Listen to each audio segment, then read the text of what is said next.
Xoş gördük, hörmətli izləyicilər, Azad Media izləyiciləri, eləcə də dünyada və Azərbaycanda yaşayan həmvətənlərimiz. Azad Media TV-nin bugünkü qonağı Azərbaycan Respublikasının görkəmli xadimlərindən biri, ictimai-siyasi xadim, insan hüquqları müdafiəçisi Dilarə Əliyev adına İnsan Hüquqları Müdafiəçi Cəmiyyətinin sədri Novella xanım Cəfəroğludur. Bugün Novella xanımla söhbətimiz biraz iri miqyaslı olacaq. Regionda müharibə gedir, İran, İsrail, Amerika arasında və bunların nəticəsində digər ölkələrə də ziyan dəyir. Amma ən maraqlısı da odur ki, İranda qadınlar müharibəyə sevinirlər. Bu gedən müharibədən çox sevincək video görüntülər, paylaşımlar eləyirlər. Bugün Novella xanım Cəfəroğlu ilə söhbətimiz İranda baş verənlərə münasibət, İran qadınlarının bu sevincinin səbəbləri, həmçinin eyni zamanda Azərbaycan qadınları və bu qadınların problemləri, o qadın problemlərinin həlli istiqamətində görülən işlər olacaq. Xoş gördük Novella xanım. Xoş gördük. Çoxdan da sizi görməmişdim. Çox sevindim sizi görməyindən. Doğrudan da bütün bu dünyada gedən bu qarışıqlıq, bu konfliktlər, bu müharibələr ən çox qadınların çiynində gedir. Çünki bütün o müharibədə iştirak edən oğullar, yoldaşları, onların ölməsi, hamısını qadını tək qoymağa məcbur edir. O da ən çətin vəziyyətə düşən qadın olur. Bu müharibənin bütün fəsadları qadına və uşağa gedir. Onun üçün də çox sağ olun ki, çox gözəl məsələni qaldırmışsınız. Sadəcə bu günləri İranda olan ən çox məni, hamımızı, bir məni yox, hamını narahat edən İranda məsələlərdir. İranın özünün içində o birinci dəfə qalxmışdı cəmaat ki, hökumətə qarşı deyəndə ki, mitinglər eləyirdilər, hakimiyyətə qarşı. Etiraz eləməkdə, orada cavab, mənim dəqiq Güney Azərbaycanda dostlarımız vardı. Onlar veriblər bizə bütün dəqiq məlumatları. Siz bilirsiniz ki, biz Güney ilə neçə illərdir, bir 30 ildir Güney ilə işləmişik. Bizim ayrıca şöbəmiz vardı, Əntiqə Qurbanova. O şöbənin müdürüdür. Bəli, Güneylilərlə. Çox Güneyliləri bura qəbul eləmişik. Amerikaya, Almaniyaya göndərə bilmişik. BMT-nin xətti ilə.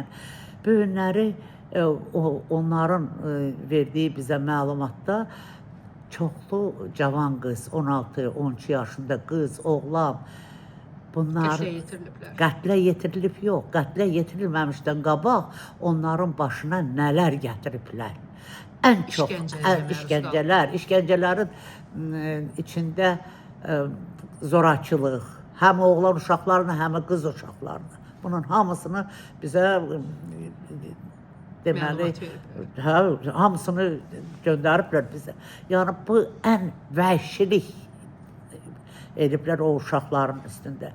Onun üçün də bunu bir dəfə İran cəmaatı bilməlidir ki, istəyir Fars olsun, istəyir Azərbaycanlı olsun, istəyir Kürd olsun, istəyir Türk olsun, kim olur olsun, orada yaşayanların hamısı bilməlidir ki, bu rejim dəyişməlidir. Bu rejim doğrudan da bir normal rejim düzəldib, normal demokratik bir dövlət düzəldib. Özdə İran ən zəngin bir dövlətlərdən biridir. İranın cavanları Amerikada, Avropada, indi bu saat minlərlə savadlı insanlar orada işləyirlər. Onların gücü ilə dövlət strukturu dəyişməlidir, bu müharibədən qurtarmalıdırlar. Trump'ın bir sözü var, dedi mən İran cəmaatı ilə işim yoxdur. Netanyahu da həmən sözü deyib ki, mən İran cəmaatı çıxın. Dinc əhali ilə işimiz yox. Dinc əhali gizlənin, biz vuracağıq, amma siz özünüz o dövləti çevirsəz, bizim sizlə dostluq eləməyə, sizlə bir yerdə olmağa hazırıq. Yəni, bunların hamısını bu dövlətlər deyirlər. Bu günləri, siz görürsünüz ki, bu günləri bir İsraili vurmurlar ki. Müsəlman dövlətlərini vururlar. Səudiyyə Ərəbistanı, Dubayı, Katarı, hər yeri. Yəni, bunlar caniləşiblər. Bunların dayandırmaq vacibdir. Terror dəstəklər, bütün terror dəstəkləri İrandan gedirlər. Bəli, İrandan silahdan maliyyətçilər. Budur. Ən çətini budur. Onun üçün də bu gün doğrudan da çox ürəyim ağrıyır. Çox ürəyim ağrıyır və atam cənubdandır. Cənub Azərbaycandan gələn babam da oradandır. Onun üçün də doğrudan da həm Azərbaycanlı olaraq, həm babamın vətəni olaraq ürəyim çox ağrıyır cənubda olan məsələlərə. Birbaşa özlərini yığıb, birbaşa hamı birləşib o şeyi devirməlidirlər ki, onların üstünə bomba düşməsin. O rejimi devirməlidirlər. Biz də hamımız yardımcı ola bilərik, bütün dünyaya çatdıra bilərik, biz müdaxilə eləyə bilmərik, eləməyəcəyik də. Amma bütün dünyaya çatdıra bilərik, onlara qarşı, o insanlara qarşı olan acınacaqlı Onlar Azərbaycan vəziyyətdə. hissəsinə görürsünüz, heç Təbriz tərəfə heç nə atmırlar, ancaq Tehran tərəfə atırlar. Yəni Fars şovinistlərinin yerləşdiyi ərazilərə atırlar. Müharibədə hər yerə düşə bilər bomba. O bombadan asılı deyil. İsraildə də o günləri 4 nəfər ölübdür. Ona görə əvvəlcədən planlaşdırılır, sonra atılır. İsrailə də atırlar. Bizimkilər hamısı orada oturublar katakombalarda. Hamısı şeydədirlər. Yeraltıda. Zirzəmilərdə. Navilə xanım, qayıdaq Azərbaycana. Azərbaycanda qadın və qadın problemləri. Qadın vəziyyəti, mən sənə deyim ki, qadınlarımız çoxsa çox xoşuma gəlir ki, bu 30 ildə qadınlarımız çox qabağa gediblər. Hamı, məsələn, mən görürəm də, həm özlərini sərbəst hiss eləyirlər, həm özlərini lider hiss eləyirlər, həm də mənim asınacaqlıq vəziyyəti qutarıbdır. Kimdənsə asılı olmaqlar qutarıbdır. İşləyirlər, özlərini saxlaya bilirlər. Yəni, bu qadın doğrudan da güclənibdir.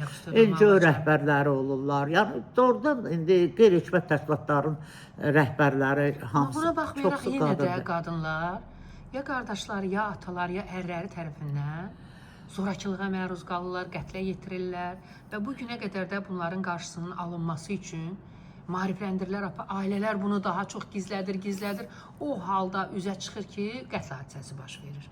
Bunlar necə dəyərləndirirsiniz? Bunlarla kimlər işləməlidirlər? Qadınlara qarşı zorakılıqla ciddi məşğuldurlar. Qeyri-hökumət təşkilatlar doğrudan da bütün rayonlarda bizim təşkilat illərdir bu zorakılıqla. Bəli. Bizim bilirsiniz nətərdir? Dəstək ictimaiyyət eləməlidir bunu. Bax, mən sizə deyim də, biz rayonlarda, bələdiyyələrdə bizim təşəbbüsümüz oldu. Qadın evi eləsinlər. Qadını döyəndə qadın polisə getməsin. Kənd yerində bu çoxdan çətindir. Siz bilirsiniz ki, kənd yerində polisə gedib ərini polisə vermək qeyri-mümkündür. Mentalness vardır, yəni bu bizim adətlərimiz vardır. Amma bələdiyyədə qadın otağı olsa, gedib onlara deyirlər, o qadın otağından da, məsələn, bir məhsul qadınlardan gedib icra başçısına deyə bilər. Onlar gedib polisə deyə bilərlər. Bir şeylər şurası yaradarlar. Bunları eləməlidirlər. Sonra, bilirsiniz, çox vacibdir ki, cəmiyyət də buna qınaq bir varsın. Əvvəllər ağsaqqallar var idi. Ən əvvəllər ağsaqqallar bu hamısını çözürdülər. Sonra komsomol, nə bilim, partiya, onlar bu işləri çözürdülər. İndi bu işlə qeyri-hökumət təşkilatları həmən kənddə olmalıdır. Partiya üzvləri vardır, çoxlu. Demirsiniz, bütün Yapın partiyası var, müxalifətin partiyası var. Onlar da bu işə qarışa bilərlər. Yəni, qadına qarşı zorakılığa. Bu işdə iqtidar müxalifət söhbəti olmamalıdır. Yox, qadına qarşı zorakılıq hamısının işidir. Onlar bu məsələni qaldıra bilərlər. Yəni, bunu ictimaiyyətləşdirib bu məsələni çözmək olar. Amma televiziya, mən neçə dəfəmdə bunu deyirəm, indi də deyirəm, o lazımsız verilişlərə aparmasınlar. Gözəl jurnalistləri tapıb, jurnalistlərlə danışsınlar. Jurnalistlər bu məsələni yazıb televiziyada çıxış eləsinlər. Biz indi o mövzuya qayıdacaqdıq. Azərbaycanda televiziyaların bu məsələdə rolu ki, bayağı verilişlər, o verilişlərin aparıcıları, onları maraqlandırır yalnız öz cibləri, qazançları. Amma əslində o cür bayağı verilişlər, o bayağı verilişlərə çıxarılan qadınlar. Və görürsünüz, axırda nə olur? O qadın gedir oraya kömək istəməyə gedir. Əslində elə bir ki, linç eləyirlər. Adam kömək istəməyə gəlib. Və ya əqli cəhətdən zəif olan insanları çıxardırlar. Aylarla çəkir bu. Mən sənə deyim, o qadınlar televiziyaya gedəndə qeyri-hökumət təşkilatından bir qadın götürsünlər özlərini, yurist qadın götürsünlər. Bu işlə məşğul olan qadını götürsünlər ki, onlara orada dəstək olsun. Axı bunları çıxardırlar tək, bu qadın da özünü itirir, söz deməyə də söz çatmır. Problemi qalır, başlayırlar onu ayrı şeydən danışırlar. Mən onu razıyam sizinlə. Onun üçün deyirəm ki, o televiziyada çıxardan qadınlar mütləq qeyri-hökumət təşkilatlarının birinə müraciət eləsinlər, onların adamları ilə getsinlər, orada verilişdə iştirak eləsinlər, tək getməsinlər. Yəni bu da var. Şeylə telefon xətti eləmək olar, kimi döyüblər, o da məsələn, telefon xəttindən polisə həmən o telefona kimin o kimi ki döyüblər, onun haqqında polisə onlar xəbər verə bilərlər. Polisdir əsasən işləyən bu sahədə, yəni kömək eləyən, harayına gedən. Məsələn, mən bayaq sizə danışdım dünən baş verən hadisə ilə bağlı. Çox sağ olsunlar, baxmayaraq ki, iş günləri deyildi, nazirlikdən həmən işə qarışdılar. Mən buradan təşəkkür eləyirəm Daxili İşlər Nazirliyinə də, Anar müəllimə də, hansı ki bu işdə kömək eləyir. Polis çox iş görür. Bəzi var da polisin içində də, millətin içində nətəri nadanlar var, nətəri insan hissi olmayanlar var, amma gözəl polislərimiz də var. Baxın da gecə ilə küçəyə çıxır. Bir adam sənə bir söz deyə bilir. Oğurluqlar vardı, evlər oğurluqlar vardı. Hamısını polis alıb da qabağına. 1993-cü ildə bilmirəm, o vaxt sizə demişdim, yadınızdadır. Dərsdən evə gedirdim aspiranturada oxuyanda. Bir də gördüm qar yağır, başıma qar yağır. Baxdım ki, papaq məndən qabaqda gedir. İndi onlar yoxdur, çox rahat gəzə bilirsən. Yox, indi bu saat yoxdur axı bunların heç birisi. İndi onun üçün də, yəni o görülən işlərin nəticəsi. Çox deməli sözümüz var polisdə deməyə. Çalışırıq, deyirik, qəbul edirlər də. Onun ardınca gedirlər də, onu biz köməklik də eləyirlər. O da var axı. Məsələn, neçə dəfə biz nazirlə görüşmüşük, nə demişik, hamısını sözün düzü bizim dəstək olub. Hə, dəstək olublar. Elə işlərdə vardı ki, onların gücündə də deyil. Başa düşürsünüz, o da ola bilər. Məsələn, qaydaq onların gücündə deyil məsələsinə. Bir qrup həbsdə olan meydançı və abzatçılar deyirlər ki, güya hüquq müdafiəçiləri yoxdur, olanlar artıq, mən bilmirəm, mən həbsdə hüquq müdafiəçisi tanımıram ki, var, yoxdur. Var, yox, Anar Məmmədlidir orada hüquq müdafiəçisi. O tamam seçki məsələləri ilə bağlı idi. Mən heç onların nə zamansa jurnalistlərin hüquqlarını müdafiə eləməyə gəldiyini görməmişəm. Çünki o məhkəmələrin hamısında iştirak edirəm. Adları var.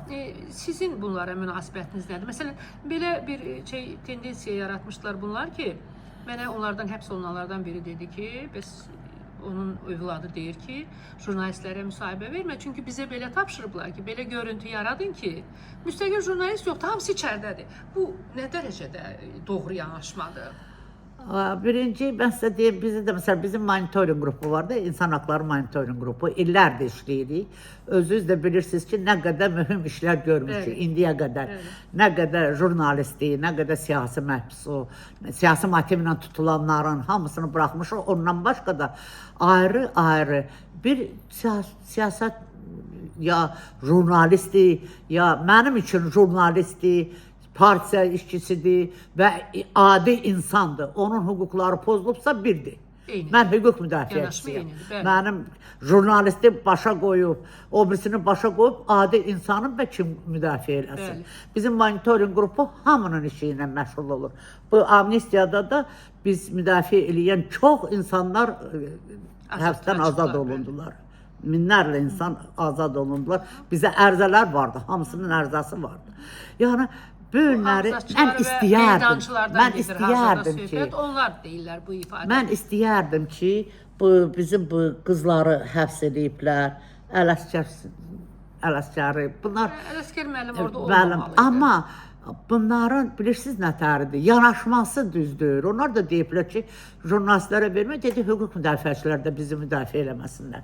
Yəni bunu deyiblər. Amma o sözün qabağında mən şəxsən bizim monitoring qrupu çox istəyirik ki, bütün o qadın qızlar ki oradadır, onlar həbsdən azad olunsunlar.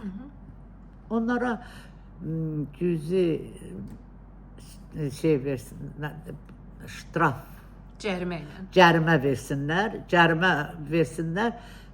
Cavan qızlardır, gələcəyi vardır. Yəni bunlar, amma onların axı jurnalist kimi tutmayıblar, onları tutublar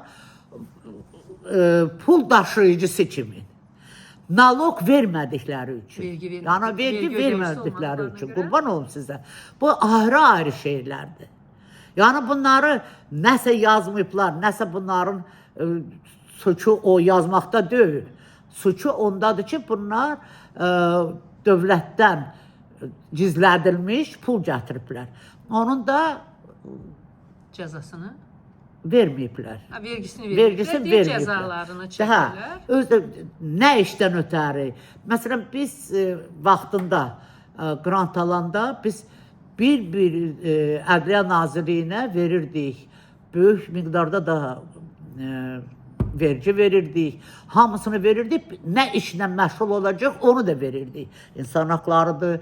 Kim nə deyir insan haqları ilə qorunurlar? İnsan haqları Azərbaycanda 300-ə qədər insan haqları qoruyan biz elə yetişdirmişik. Bizim monitoring qrupu, Qadın Hüquqları Müdafiə Cəmiyyəti, rayonlarda keçmişik, icazə də veriblər, xaricdən də gəliblər bizə, dərs deyiblər. Yəni bunların hamısı olub Azərbaycanda da. Bunların heç birisinin ixtiyarı yoxdur o sözü deməyə. İndi onun üçün də mənim, məsələn, cavan qızlardır, onların hamısının həbsdən çıxmağını istəyirəm. Vəbşi blogerlərdir, bəzi blogerlər var doğrudan da onları həbs ediblər, onların istəyirəm çıxsınlar. Əvəz Zeynallı gözümüzün qabağındadır. Mənim çox istədiyim, çox hörmət elədiyim oğlan. O xəstə oldu, o xəstəliyi ilə nə təri mübarizə aparır, hamımız bunu görürük.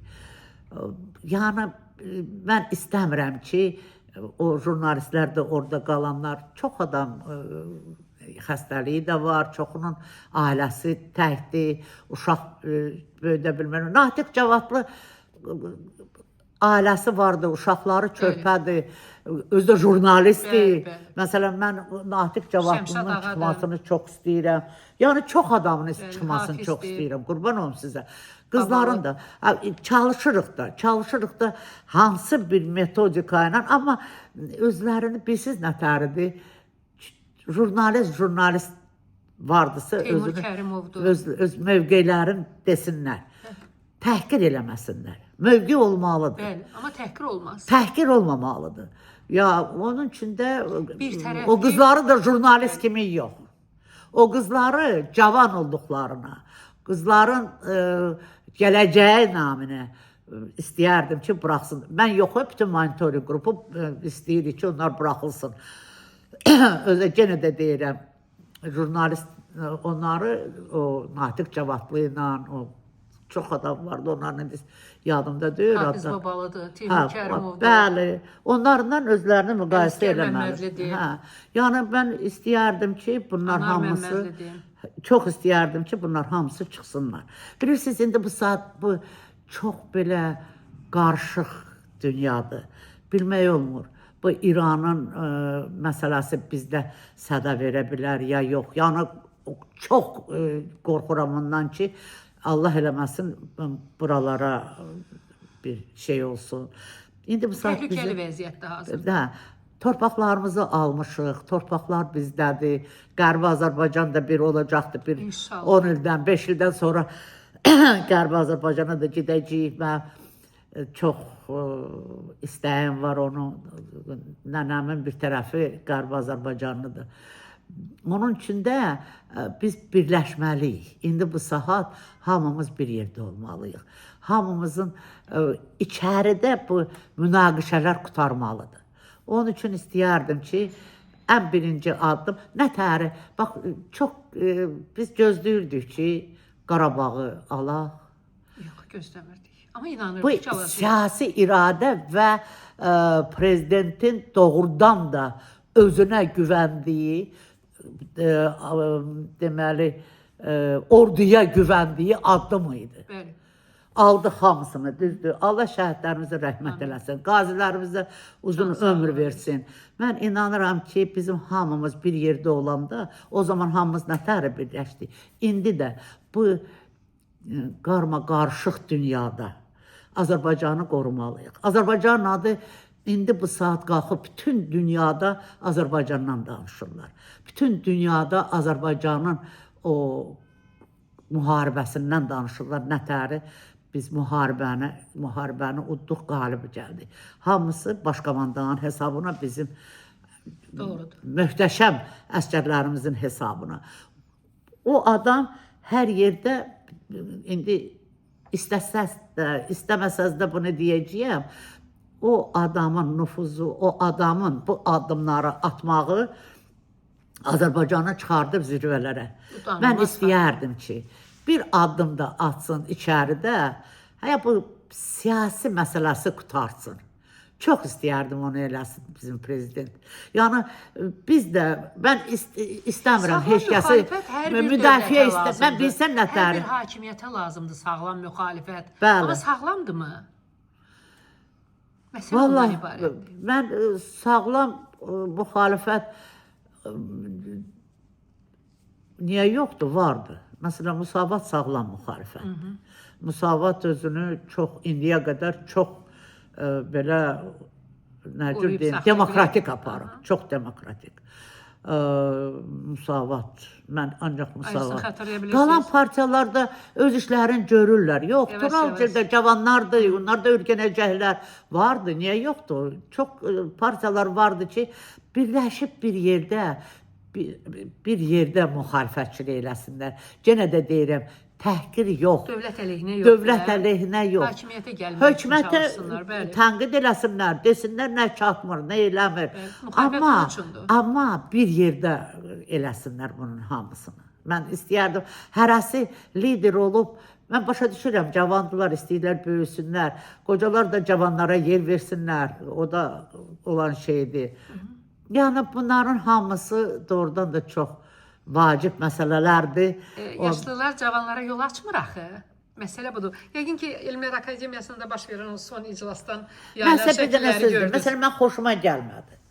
Orada oturan mən bir neçə nəfər göstərdilər, bir 10 nəfər çox mühüm akademik professordular. Amma niyə yatırıcılıq yapmaq üçün deyil ki? Məruzə yoruducu olur. Moderator yorucu olub, bəli, mən də yazmışam onu. Bilirsiniz nətərdir? Çox bilirsiniz onların içində dövlət mükafatı alanlar vardı. Çox Amma elm gəncliyi sevir də, bir dənə söz deyim. Akademiyada qocanı çıxartmaq olmaz. Qocalıq sözünü çıxartmaq olmaz. Cavanlar işləyə qocalarda daha mühüm təcrübə, daha çox bilik, daha çox köməklik eləyə bilərlər. Akademikdir, oturubdur, 3 dənə cavanı götürsün yanına, 5 dənə cavanı öyrətsin. Qocalıq akademik... Amma öyrədirmi? Məsələ ondadır. Öyrədirlər. Əllərinə baxsınlar da. Kimin dissertantı var, kimin yanında işləyəni var. Köçürməklə elm olmur, Navella xanım. Bu bundan köçürdür, o ondan köçürdür. Bu elm deyil. Elm, fizika, kimya, dünya sahəsində kosmik tədqiqat, bizdə yoxdur onlar, yoxdur. Var, tədqiqatlar vardır. Sadəcə mən sizə deyim, akademiyanın bir növrəsi düzgün qoyulmayıbdır. Çünki akademiya gördüyü işi təbliğ eləməlidir. Onda televiziya lazımdır. Axı, jurnalistlər, hansınız gedib bir akademikdən intervyu götürmüşsünüz? Azərbaycanda cavab verirlərmi ki? Onlar da düzgün eləmirlər, onlar da öz işini çatdıra bilmirlər. Kimya institutlarından çox kəşflər vardı, çox gözəl kəşflər vardı. Yəni, yox, mən indi kimyaçıyam, onun üçün kimyaçıları şey deyirəm. Yəni, tarixi, tarixçilər neftin normal tarix yazmalıdırlar. Saray tarixçiləri olmamalıdırlar. Dəqiq Tarix məlumat. institutunda işçini divara qısnamaqla məşğuldular, elmlə məşğul olmaq əvəzinə. Mən fiziklərdə çox gözəl fiziklərimiz var. Mən sənə deyim, misli görülməz bizdə riyaziyyatçılar var idi. İndiyə qədər də yəqin ki var orada. Çünki burada oxuyub Amerikada, İsraildə mən o uşaqlarımı bilirəm, hamısı mühüm yer tutublar orada. Riyaziyyatı burada qutarıblar.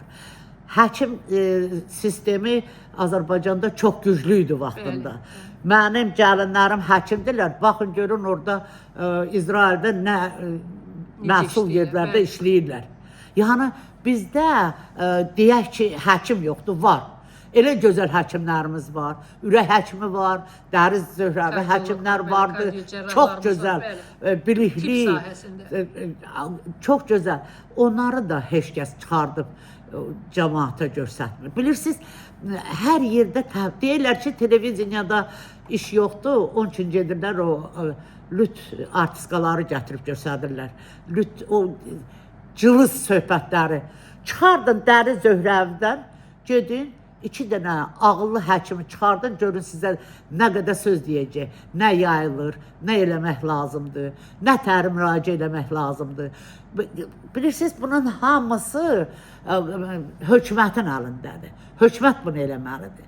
Ayrıca pul ayırmalıdır, bəlkə televiziyaya, özünü... İş görən yoxdur, hökumət pul ayırır, işi görən yoxdur. Qurban olum sənə, bunun hamısı mən yenə də deyirəm ki, bizdə çox gözəl ziyalılarımız var. Çox gözəl həkimlərimiz var. Çox gözəl riyaziyyatçılarımız var, fiziklərimiz var. Kimyaçılar çox gözəl idi. Bütün mənim dostlarım akademikdir. Gözəl insanlardır. Ya bunların hamısını millətə təqdim eləmək. O hərdən mən çox ürəyim ağrır deyəndə ki, akademiyada kim oturub? Hamısı bax gördünüz, yatdılar. Amma onların içində elə alimlər vardı ki. Bu rəyasət heyətidir. Təbii orada yaxşı alimlər var Elmira Akademiyasında.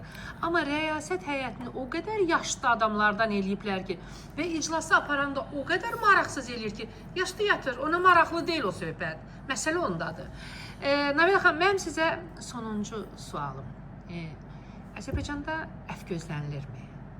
Yəni, bunu əffi gözləyən yüzlərlə insan var. Mən çox istəyərdim ki, bu bayramlarda, çox istəyərdim. Bu oruçluq bayramıdır. Sonra bayramımız olacaq. Bu oruçluq bayramının naminə, bu millətin naminə əff olsun. Çox istəyərəm. Çox istəyərəm ki, əff olsun. Bundan mənim sevimli ombudsmanla da danışmışam, xahiş eləmişəm ondan. Çox, bilirsiniz nə təridir? İşləyən xanımdır, çox işləyən xanımdır, çox bilikli xanımdır. Özdə canı yanan xanımdır, onu sizə deyim. Nə zaman biz ona nəsə deyirik, bir də görsün, məsələn, biz belə söz deyəndə görsün gözlərində yaş çıxır. Yəni, çox özdə... Operativ işləyir. Operativ işləyir. Çox gözəl xanımdır. Çox xoşdur. Çox sevirəm onu. Doğrudan da çox az adam haqqında bunu deyə bilərəm Azərbaycanda, amma onu çox sevirəm. Doğrudan da çox operativ işləyir. Çox gözəl xanımdır. Siz hərdən məsələn mən deyirəm ki, məsələn, seçiblər deputatlar işləmirək. Çox xanım var orada. Ombudsman aparatının başından tutmuş ayağına hamısı o cür işləyir. Yəni komandası yaxşı işləyir. Komanda çox yaxşı işləyir. Çox komandası. Bax, onun komandası kimin? Mən istəyərdim ki, bizim deputat korpusu da hərəsi özünə bir komanda düzəltsin. Bir Səbinə Salmanova vardı orada. O da çox xoşuma gəlir onun işi. Ombudsman aparatında? Yox, şeydə, parlamentdə, millət vəkilidir. Sumqayıtda, mən görürüm onun görüşlərini.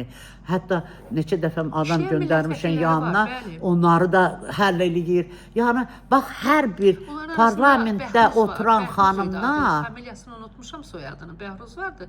Əvvəl jurnalistikadaydı, sonra özünü inkişaf elətdirdi, hüququ qutardı, vəkil işlədi və millət vəkili oldu. O da öz yəni seçildiyi ərazidən mən istəyirəm. Mən də istəyərdim Çox ki, yaxşı onların da işləyir. özlərinin komandası olsun. Belə aktiv çox şeydə müdaxilə edə bilsinlər, işləsinlər. Çox niyə? Onlar da işləyə bilərlər, istəsələr. Məsələ onda deyil ki, ancaq qadın məsələsini. Məsələ onda dövlət məsələsini. Hökumətin Vətəndaş qusurunu deyə bilsinlər şeydə. Vətəndaşın problemlərini həll edə Problemlərini həll bilsinlər. etsinlər. Dövlətlə vətəndaş arasında Bəli. doğru vasitəçi ola Bəli, bilsinlər, bəli, körpü bəli. yarada bilsinlər. Təşəkkür edirəm Navila xanım. Çox Mən sənə təşəkkür edirəm. Çox gözəl sualları idi. Var olun. İndiyə qədər çox jurnalistlər gəlir yanıma, amma sən sualların hamısı ürəyimcə oldu ki, ürəyimi Ürəyinici oldu. İnşallah Çox gələn ürəyimcə dəfə də hazırlaşarıq, yenə ürəyinici olan çox sualları gözəl. verərik. Sağ ol. Təşəkkür qızım, edirəm, çox var sağ ol. Mən olun. sənə təşəkkür edirəm. Çox sağ ol.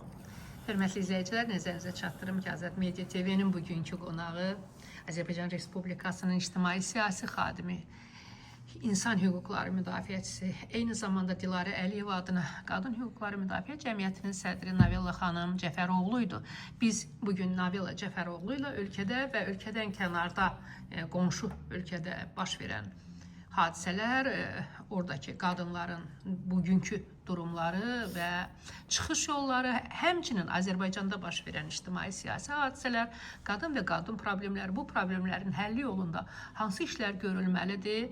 Eyni zamanda media və medianın yan mediada, yandaş media və onların yaratdığı problemlər, həmçinin həbsdə olan qadınlar və onların azad olunması üçün hansı addımlar atıla bilər? Bu mövzuda söhbətlər elədik. Təşəkkür edirəm hər birinizə. Bizi izlədiyinizə görə paylaşın və abunə olun ki, Azərbaycanda baş verən ictimai-siyasi hadisələr, qalmaqallı məhkəmə prosesləri, vətəndaş və hakimiyyət arasında, vətəndaş və məmur arasında yaranan qəbullar, bu qəbulların nəticəsi olaraq vətəndaşın problemlərinin həll olunması yollarında aparılan işlər və bu işlərin nəticəsi ilə bağlı bizlərin yaydığı həmin bu paylaşımları daha çox adam görə bilsin.